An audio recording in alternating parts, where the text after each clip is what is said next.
Okay, today is the day when we tie lots of things together, both from the last few lessons and also from the whole course to some extent. So let's begin with a review of something we did earlier in the course. It was called the Mean Value Theorem for Derivatives.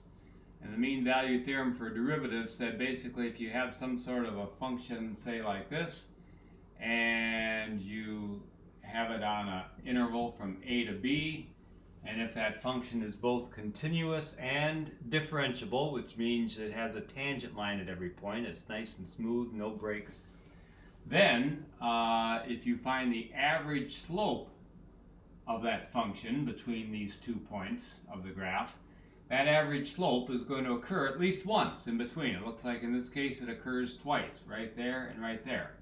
So that's the mean value theorem for derivatives. I just give that to you just as a context for what I'm going to show you now. It's called the mean value theorem for integrals. So here's what this one's about. The previous one basically said this was the average slope of the function on an interval.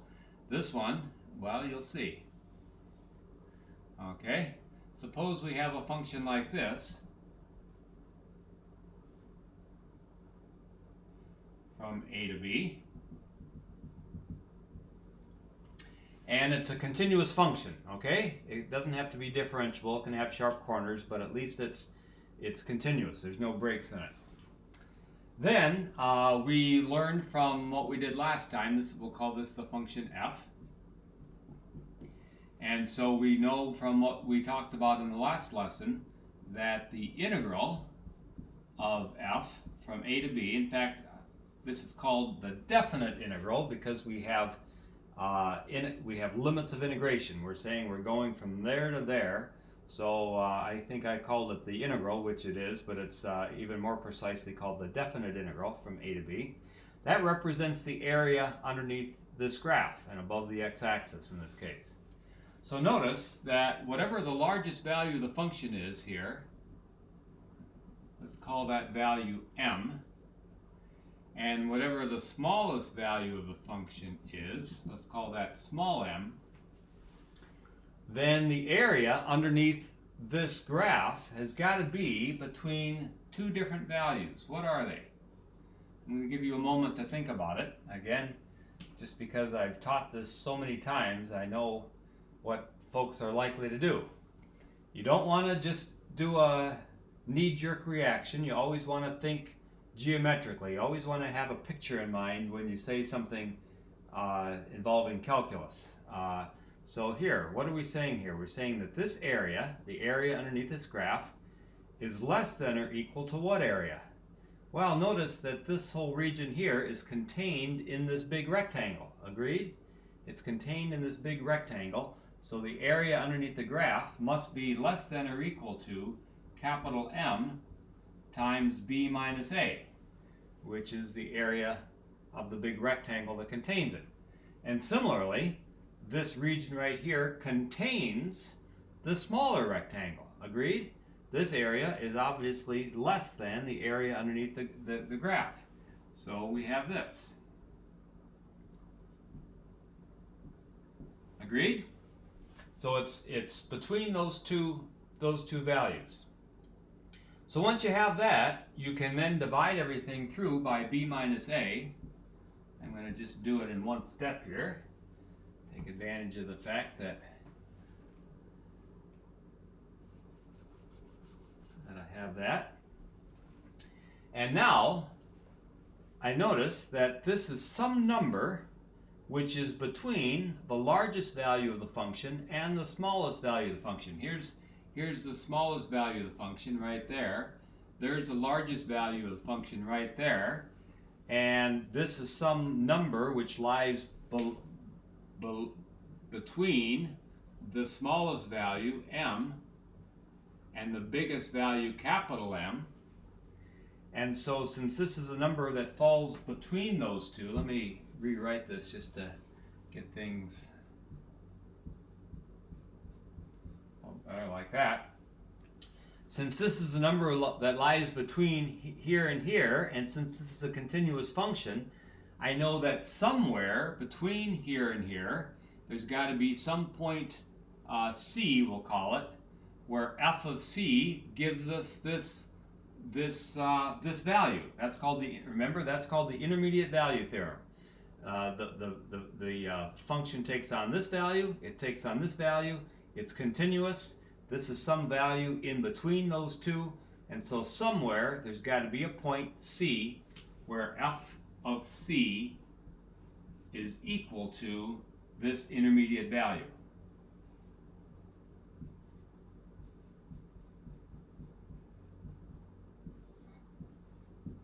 Okay, so you can write it like that, or if you want to, you can bring this back over to the other side.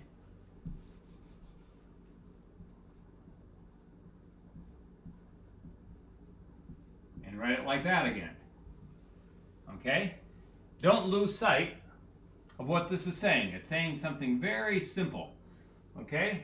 When I was a kid, I used to sell, I think it was called seeds for the American Seed Company. And after selling enough of these seeds, you got to choose a prize from their catalog. I ended up choosing a little microscope. But one of the prizes that you could pick was an ant farm. And this ant farm was 2 sheets of glass, it might have been plastic, that were only about maybe a 1/4 inch apart. And you put a bunch of sand in there between these 2 sheets of glass, and then you put a queen ant in, and then this queen ant would start having eggs and lay eggs and create a colony, and these ants would form little tunnels, and you could actually watch the ants crawl through the tunnels. Really kind of a cool idea. And so anyway, if you think of there being this sand, which is kind of like this, and it goes up high, or like this one right here, and all you do is you basically take it and you shake it flat. If you were to take that thing and shake it flat like that, then this extra sand here would go there, and this extra sand would go there. It looks like I probably misjudged just a little bit. Let's make it just a little bit higher. Maybe something like that. Hard to get it exactly right. But basically, that's what this is saying. It's saying you basically have this whole area underneath the graph here, okay? And you're taking it and you're shaking it flat. And if you shake it flat, it has the same base as the original one does. But now, instead of going up and down and undulating and so on, now you've shaken it flat. And so there's your f of c right there. There's the value that the function would level off to, and notice there's going to be at least one point between here, the small value, and here, the big value, where it takes on. Maybe there's more points as well, but the intermediate value theorem says there's going to be at least one point C, such that f of c times this is equal to that. So it's a very simple idea, okay? Very simple idea. There's kind of the proof of it, but that's the idea. You just take this thing and shake it flat, and so that's called the mean value. What does mean mean? It means the average. You can think of that as the mean value theorem for integrals, because you're in this case you're not finding the average slope of the function, you're finding the average height of the function. You're shaking it flat, finding the average height. Okay, so we're going to use that. So now that was the last little piece we needed in order to prove the fundamental theorem of calculus. And here it is. Pretty cool. Okay, so suppose we have a function, and let's start it off at a right here, and let's let this function be f of x. And capital F will stand for I made it positive, so in this case I can talk about area, but capital F stands for the area underneath this function, the value of the integral of this function from a up to x.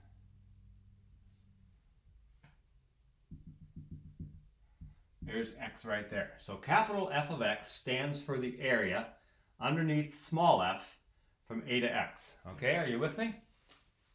So here we go. Let's see once what we get. I'm going to first consider this quantity.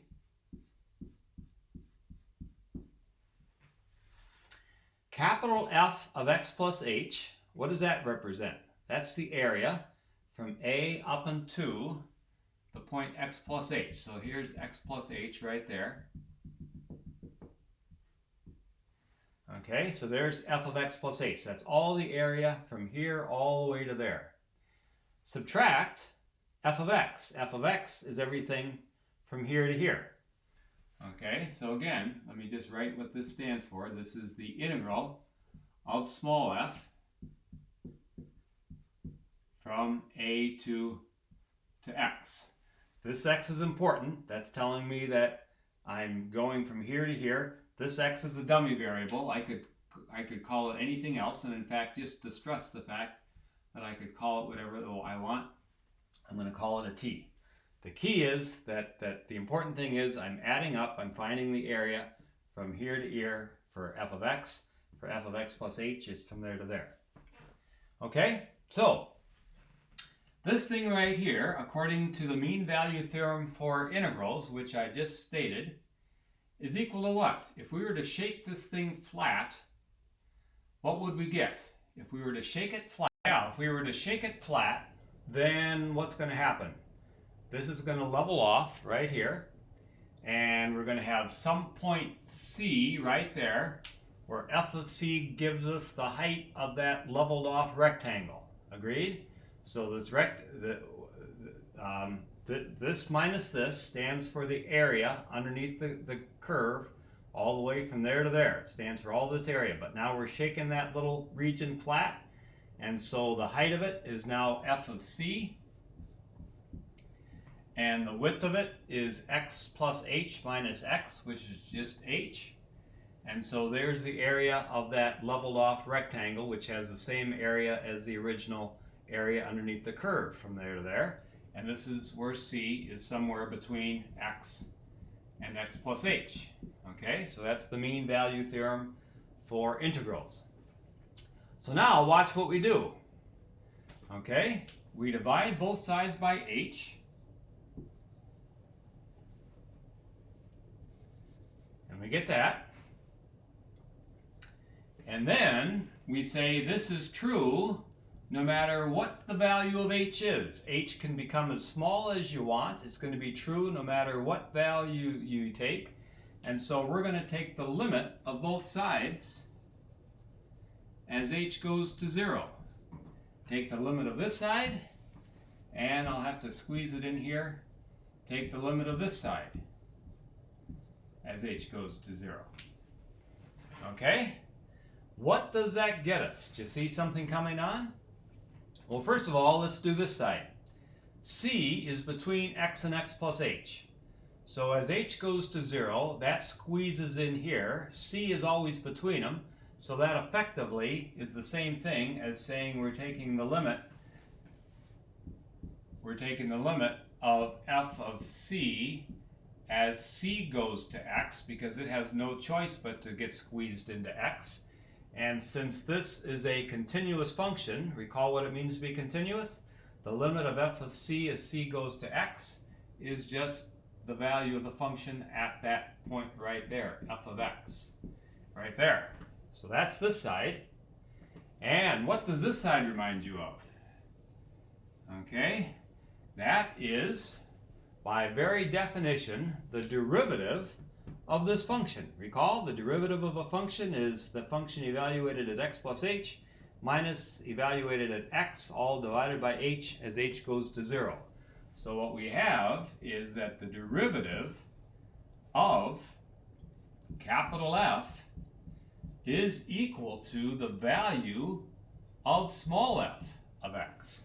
Or if you want to rewrite what capital F is, we're saying that the derivative of the integral from a to x of f of t dt is equal to small f of x. Okay, I'm going to write them in both forms right here so I can erase all this stuff down here. Okay, there's what we've just learned. Now, what's so important about that? Well, let me show you. let me show you. The first thing to notice is that capital F is an antiderivative of small f. Agreed? What's an antiderivative? It's a function that when you take the derivative of it, you get, in this case, small f. So capital F is an antiderivative. So, I'm just about done. Here we go. Let g of x be any antiderivative of small f. Okay? If it's any antiderivative, then what's the relationship between two antiderivatives? Recall, if you have two antiderivatives of the same function, then those things have to differ by just a constant. Okay, so one is just a constant times the other. Okay, now watch this. Here we go. The integral of small f from a to b. Remember, this is what we're after. This is what we've been wanting, to be able to evaluate that, to find an easy way to find the area underneath a function, to evaluate an integral, a definite integral from a to b. Okay? Here we go. You watch. First of all, do you agree that that's equal to capital F of b? What is capital F of anything? Capital F of anything is the integral from a to that thing of the function. Agreed? So this is the integral from a to b, so that's just equal to f of b. Okay, now what about this?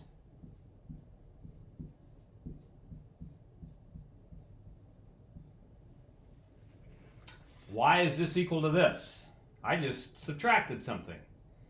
The only way I can subtract something and have it be equal to what I had previously, those two things are the same, is if I'm subtracting 0. Am I subtracting 0? Sure enough. What is capital F of A? Capital F of A, whatever I put in here, I have to put in right here. So capital F of A is the integral from A to A. What did we say the integral from A to A is? What's the area underneath this graph from A to A? It's precisely 0. So sure enough, I can write that. And so now what? Notice that this is true. So f of b I can write as g of b plus k. And then f of a, capital F of a, I can write as capital G of a plus k. And when I simplify that, the k's disappear, and I get g of b minus g of a. Whoa, what's the significance of that? The significance is, if I want to find the value of this integral, all I have to do is find any antiderivative I want and just evaluate that antiderivative at the endpoints, and that's going to give me the value of this integral. That is the fundamental theorem of calculus right there. Let me write it down right here. The integral from a to b of f of t dt is equal to g of b minus g of a. And that's where g is any antiderivative. I'm going to get rid of this now. Is any antiderivative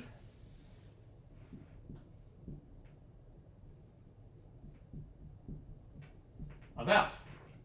So, here we go. Watch this. How cool is this? I'm going to get rid of this now. So, suppose you wanted the area underneath y equals x squared from, say, 1 to 3. There's 1 and there's 3. Well, we want to find the area of this region. Okay? Y equals x squared. What does this say we do? In order to find the area of that thing from 1 to 3, all I do is I find any antiderivative I want. Well, what's an antiderivative? 1/3 x cubed. I could choose 1/3 x cubed plus 5. It doesn't matter. I can choose any one I want. And what do? I evaluate it at the two endpoints. Notice I evaluated at B, and then I evaluated at A, and I subtract the two. So the way you write it is like this. You put a 1 there and a 3 there. Just follow right along. You always put this one in first. So that's going to be 1/3 times 3 cubed plus 5 minus, sticking a 1 here, it's going to be 1/3 times 1 cubed is plus 5. And notice what happens. First of all, notice that the 5's cancel out. So that's why it really doesn't matter what antiderivative you use. The easiest one to use is just the one with 0, because otherwise they're just going to cancel out anyway. So let's just get rid of those since they're going to cancel out anyway. And you're just going to end up with 1/3 times 3 cubed minus 1, which is what? 27 minus 1, which is 26 thirds. There it is right there. Did I do that right? 1/3 x cubed, put in a 3, put in a 1, going to be 27 minus 1, 26 thirds. So pretty cool. Okay, very nice. Let's do it from 1 to 4 as well. Okay, if we were to go from 1 to 4, then what would we get?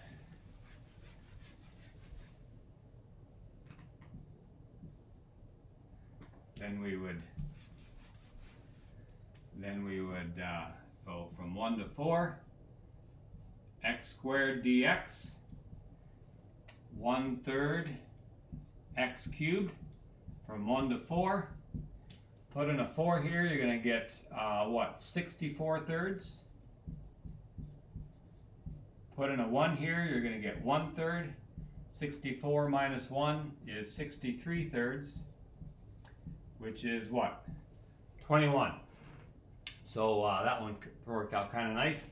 So the total area underneath that thing from 1 to 4, the total area is 21. So now let's ask this question. Suppose you wanted to stand at some point right there so that you could basically stand right here and you could shovel all this stuff down into this pit right there and have it be flat. Where would you have to stand so that you could just shovel everything to your right off to your left and it would be flat? Well, that's where the mean value theorem for integrals works out, because we basically say, well, the total area underneath this thing is 21. Notice that the base of it is 3. So 21 divided by 4 minus 1 is equal to 7. There's your average height right there. There's your average height. And so since that's the average height of the rectangle that you'd form, because 7 times 3 is 21, which is the area underneath the curve, what does C have to be? Well, that means that if this is C, that means that C squared has to be 7, or C would be the square root of 7. See that? So that's the way that works. Okay, let's try a couple more. This is cool stuff. Okay, how about the area underneath the sine graph? Have you ever thought about it? What's the area underneath the sine graph from 0 to pi? Okay, well, easy enough to do. We want the antiderivative of the sine. So the antiderivative of the sine is the negative cosine of x. Evaluate that from 0 to pi. What do we get? The cosine of pi is -1. Negative of a -1 is going to be a +1. Subtract.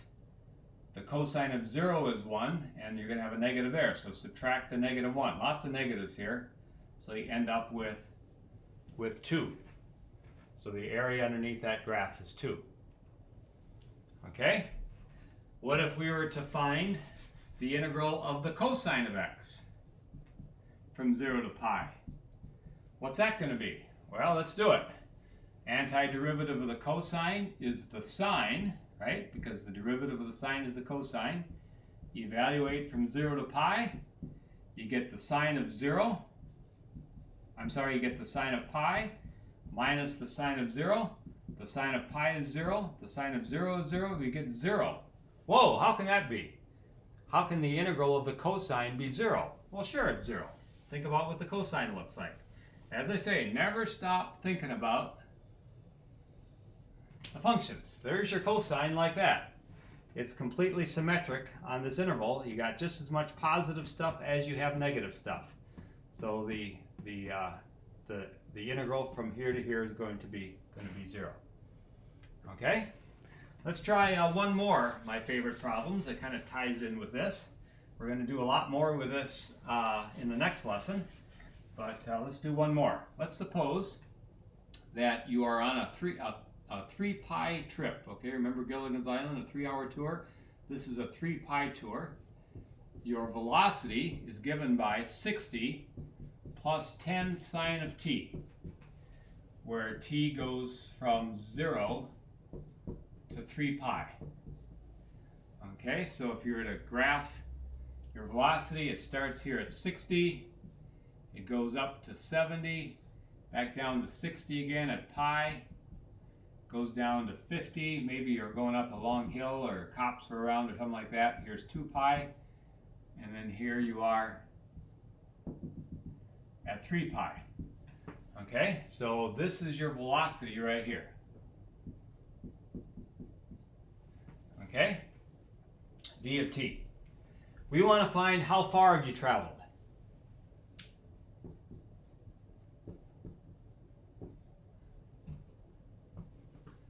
How far have you traveled?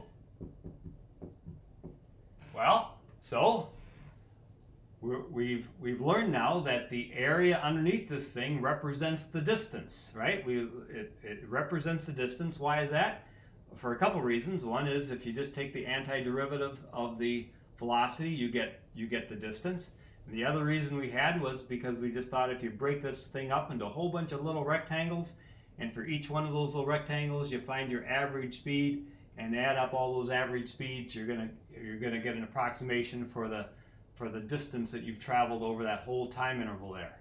So the point is, if this thing stands for velocity, then the slope of it is your acceleration, and the area underneath there is your distance traveled.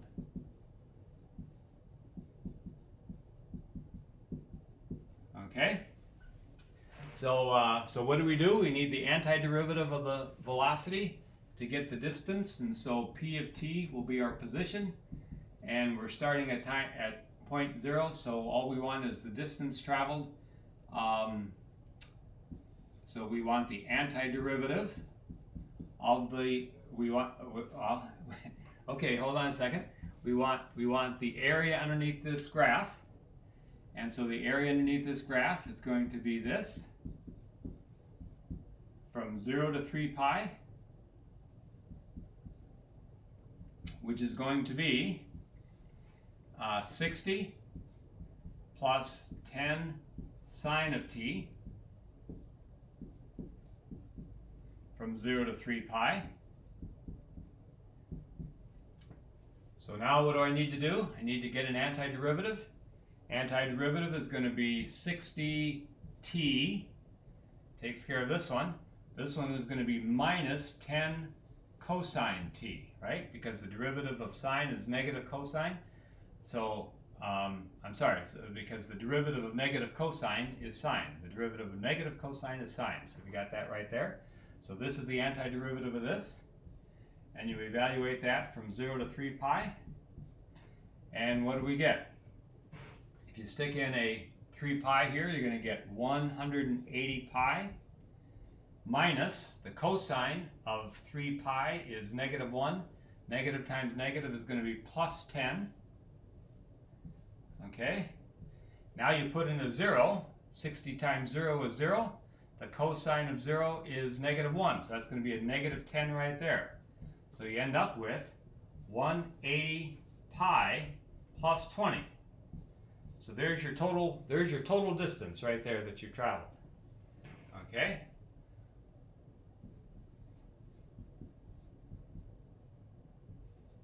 Second question. What was your average speed or velocity. What was your average speed? Well, how do you get the average speed on a trip? How do? You take your total distance and you divide it by the total time, right? Take the total distance divided by the total time. Your total time is 3 hours, or 3 pi hours rather, and there's your average speed. I'll call that V bar for average. And notice that reduces to 60 plus 20 over 3 pi. Okay, there's your average speed. Okay, what does that what does that refer to? That's basically saying if you were to go at a constant speed the entire time, where would the area end up being the same as this area by the time you get to 3 pi? In other words, it's saying if you were to shake this thing flat, if you were to shake it flat and just go at this speed the entire time, what speed would that be? There it is right there. Notice it's a little bit above 60. Why is that? Because you go above 60 for pi hours, then you go below 60 for pi hours, and then you go above 60 for pi hours again. So you're going above 60 for a longer time than you're going below 60. See that? So so there's your average speed right there. And now the last question that I'd like to ask is, how many times were you moving at exactly the average speed? And you can see you're going to do it once, twice, 3 times, 4 times. So it's 4 times. So this is a nice example to kind of again show the relationship between position, distance, and velocity. Here's the last thing I want to mention to you. Since it turns out that in order to evaluate something like this from A to B, since it turns out that you first need to find an antiderivative and then evaluate that antiderivative at the endpoints, what that does is it gives us kind of a nice natural notation just for the antiderivative all by itself. So if you just want a notation to say what's the antiderivative, let me just give an example. What's the antiderivative of x squared? All you do is you put the integral sign without limits of integration. And basically that just says we want the antiderivative. We're not evaluating the area underneath the square. We just want the antiderivative. So this is 1/3 x cubed plus c. So that's the notation. This is a definite integral. It represents the area underneath the curve, or more generally, you might have negative stuff as well. This thing right here is just asking for a function. It's asking for actually a whole bunch of functions. All the functions whose derivative is equal to this. And so it's some function plus c. Okay, what's the antiderivative of cosine of x? It's the sine of x. What's the antiderivative of, remember this one? X squared plus 1. That's the arc tangent of x plus c plus c. What's the antiderivative of e to the 5x? That turns out to be 1/5 e to the 5x plus c. What's the antiderivative of 1 over x? That ends up being just the natural log of the absolute value of x plus c. So you've got all those. Okay. Very good. And the reason why I use the absolute value there is because if you take the derivative of the ln of the absolute value of x, if x is positive, it ends up being just 1 over x. If x is negative, it also, go ahead and stick it in there, it also ends up being 1 over x. So either way, you get the derivative of this is equal to this. And so this is for all values of x except for 0. So there you go. Okay, very good. More next time.